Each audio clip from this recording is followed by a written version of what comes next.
Higher secondary উত্তীৰ্ণ বহুতো শিক্ষাৰ্থীৰ কেইটামান বিশেষ প্ৰশ্ন। মোৰ ঘৰৰ পৰা কলেজ এখন বহুত দূৰত, যাতায়াতৰ সুবিধা ইমান সুচল নহয়। মই সদায় কলেজলৈ যাব নিবিচাৰোঁ। মই পঢ়ি থকাৰ সময়তে কিবা এটা কাম কৰি কলেজত পঢ়িব বিচাৰোঁ। গতিকে যদি আমি মুক্ত বিশ্ববিদ্যালয় বা দূৰণি শিক্ষা ব্যৱস্থাৰ জৰিয়তে ডিগ্ৰীত এডমিশ্যন লওঁ, পিছলৈ আমাৰ কিবা অসুবিধা হ'ব নেকি? তেওঁলোকে জানিব বিচাৰিছে যদি তেওঁলোকে কে অপেনত এডমিশ্যন লয়, তেওঁলোকৰ ডিগ্ৰীৰ মান্যতা থাকিবনে নাই, বা তেওঁলোকে পৰৱৰ্তী অধ্যয়ন কৰিব পাৰিবনে নোৱাৰে, বা তেওঁলোকে এই চাৰ্টিফিকেটখনেৰে চাকৰিৰ বাবে আবেদন কৰিবলৈ যোগ্য হ'বনে নহয়। এই প্ৰশ্নকেইটাৰ উত্তৰ জানিবলৈ ভিডিঅ'টো শেষলৈকে চাবা।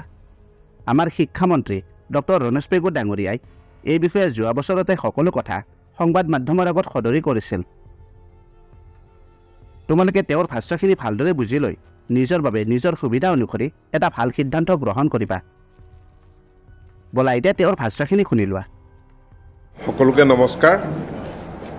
মই আজি ৰাজ্য চৰকাৰৰ কৃষ্ণকান্ত সন্দিকৈ ৰাজ্যিক মুক্ত বিশ্ববিদ্যালয় বা Krishnakanta Handiqui state open university ইয়াৰ কাম কাজ, পাঠদান, নামভৰ্তি পৰ্যালোচনা কৰিবৰ কাৰণে আহিছিলোঁ।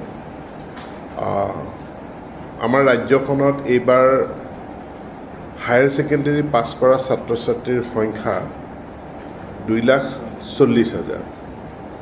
ইতিমধ্যে আমাৰ যিসমূহ মহাবিদ্যালয় আছে, বিশেষকৈ ব্ৰহ্মপুত্ৰ উপত্যকাত, ইয়াত সামৰ্থ পৰ্টেলৰ জৰিয়তে নামভৰ্তি সম্পূৰ্ণ হৈছে।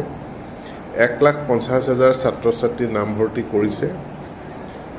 যোৱা বছৰটোত অসম বৰাক ভেলীত 37,500 ছাত্ৰ ছাত্ৰীৰ নামভৰ্তি কৰিছিল, আৰু এই বছৰো আমি অনুমান কৰিছোঁ সমসংখ্যক ছাত্ৰ ছাত্ৰী তাতে নামভৰ্তি কৰিব।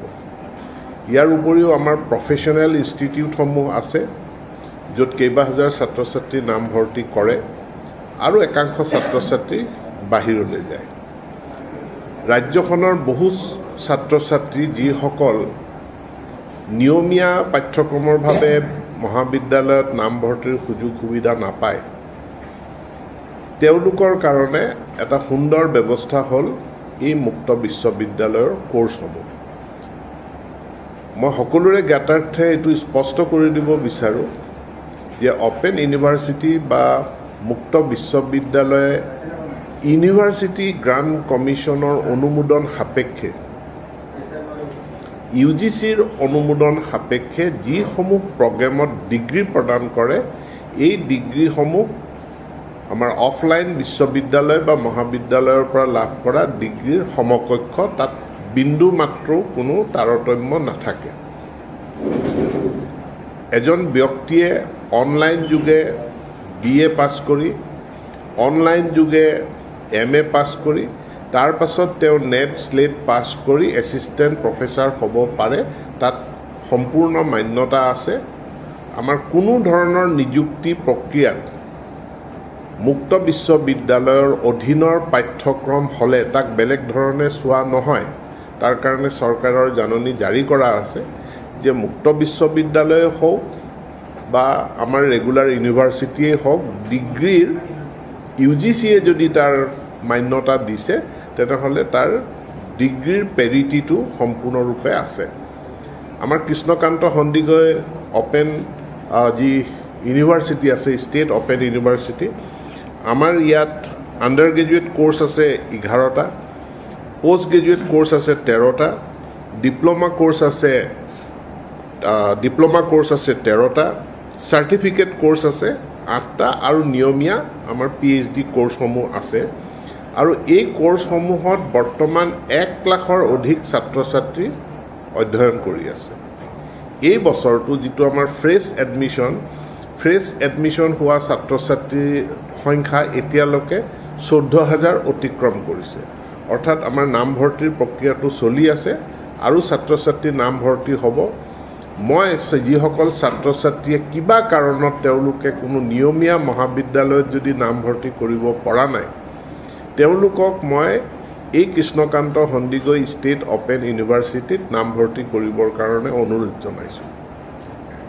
ইয়াৰ অন্যতম প্ৰধান এটা কাৰণ হ'ল যে যিটো আমি কওঁ গ্ৰছ এনৰলমেণ্ট ৰেচিঅ' অৰ্থাৎ বয়স অনুপাতে নিৰ্দিষ্ট উচ্চ শিক্ষাৰ অনুষ্ঠানত কিমান সংখ্যক বা কিমান পাৰ্চেণ্ট ছাত্ৰ ছাত্ৰী পঢ়ি আছে এই GER ইন হায়াৰ এডুকেশ্যন NEP-য়ে ইয়াৰ লক্ষ্য স্থিৰ কৰি দিছে যে এইটো 50% 50% ছাত্ৰ ছাত্ৰী আমাৰ গ্ৰছ এনৰলমেণ্ট ৰেচিঅ' হ'ব লাগে কিন্তু অসমত ইয়াৰ সংখ্যা অতি কম আমাৰ নেশ্যনেল এভাৰেজতকৈও কম আমি এইটো 17%ত আছোঁ গতিকে গ্ৰছ এনৰলমেণ্ট ৰেচিঅ' যদি বঢ়াব লাগে তেনেহ'লে আমাৰ নিয়মীয়া মহাবিদ্যালয় বিশ্ববিদ্যালয়ত নামভৰ্তিৰ ওপৰঞ্চি আমি এই মুক্ত বিশ্ববিদ্যালয়ত নামভৰ্তিৰ জৰিয়তে আমি ৰাজ্যখনত GER বা গ্ৰছ এনৰলমেণ্ট ৰেচিঅ'টো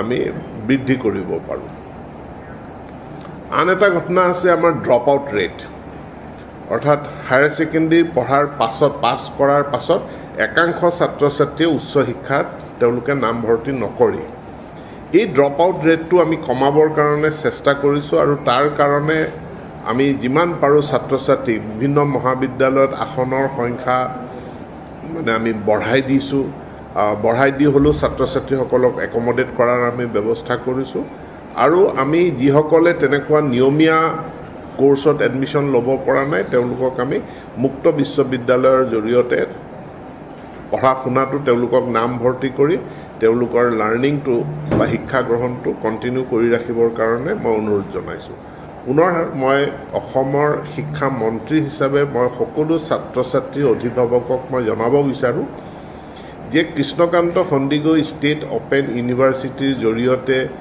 যি চাৰ্টিফিকেট ডিপ্ল'মা আৰু ডিগ্ৰী প্ৰদান কৰা হয় সি অসমৰ বাকী বিশ্ববিদ্যালয় গুৱাহাটী বিশ্ববিদ্যালয় ডিব্ৰুগড় বিশ্ববিদ্যালয় বড়োলেণ্ড ইউনিভাৰ্চিটি বা নতুনকৈ প্ৰতিষ্ঠা কৰা বিশ্ববিদ্যালয়সমূহৰ ডিগ্ৰী বা ডিপ্ল'মাৰ সমকক্ষ যিকোনো নিযুক্তি প্ৰক্ৰিয়া হওক বা আন সা সুবিধাৰ ক্ষেত্ৰত আমি এই অপেন ইউনিভাৰ্চিটিৰ পৰা পাছ কৰা যিসকল ছাত্ৰ ছাত্ৰী আছে যিসকল ডিগ্ৰীধাৰী তেওঁলোকক আমি সমান মান্যতা প্ৰদান কৰোঁ এনেকুৱা কোনো কথা নাই যে অপেন ইউনিভাৰ্চিটিৰ চাৰ্টিফিকেটখন সকলো জেগাত স্বীকৃতি নাপায় বুলি কোনো ধৰণৰ কথা নাই সেইটো ৰাষ্ট্ৰজুৰি ভাৰত চৰকাৰৰ নীতি আৰু বৰ্তমান গোটেই পৃথিৱীব্যাপীয়েই এই অপেন এণ্ড ডিষ্টেঞ্চ লাৰ্ণিং এই গোটেই এটা পৃথিৱীব্যাপী এটা আন্দোলনৰ ৰূপ লৈছে GERৰ প্ৰব্লেম কেৱল ভাৰতবৰ্ষত নহয় গোটেই পৃথিৱীত আছে আৰু পৃথিৱীৰ যিবিলাক ডাঙৰ ডাঙৰ নাম জ্বলা বিশ্ববিদ্যালয় আছে